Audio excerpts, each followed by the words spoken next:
sa pamamahal sa pagtatanim. Ito marahil ang sikreto ng gurong si Junicio Cuevas. Ibangan na raw niya magtanim ng iba't ibang klase ng halaman sa kanyang munting hardin sa kanilang tahanan sa Rosales, Pangasinan.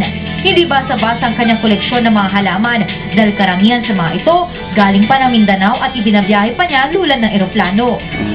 Kasi mahirap na nasa barko kasi may stress yung tanim pa matagal. Kabilang sa mga paninim niya ang mga misulang plastic na fortune plants sa may iba't ibang variety depende sa kulay ng dahon nito. Ang mga gabi-gabi kung tawagin na galing pang Cotabato City, kakaiba din dahil sa rosas na kulay. Hindi rin nawala ang iba't ibang klase ng bromeliad. Kung makukulay na bulaklaking halaman ang nais, hindi papahuli ang koleksyon niya ng orchids. Mayroong mga iba't ibang klase ng dendrobium. Ang mahal na bulaklak ng Cattleya, keto at may pink at orange siyang tanim. Sino naman ang hindi mabibighani sa bulaklak na red mocara, nakaparehan ng ganda ng pulang kalachuching ito. Kasi yung pera, madaling kitain, pero yung tanim, mas masapagin kasi yung nawala yung stress mo pag nakikita mo maganda na eh.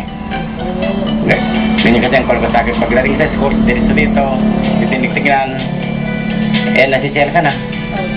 Para mabalanse at maging maganda ang hardin, nag-alaga na rin siya ng isda rito. Kaya naman ang kanyang mga kapitbahay, labis na nakahalina sa kanyang mga koleksyon ng halaman. Ilan sa mga ito, ibinabahagi niya rin sa iba para mas mapalago at maparami. Pagdating sa bahay, galing ka sa harapan, pag nakikita mo yung mga halaman, yun, mo. Nawawala po ang stress. Pagod.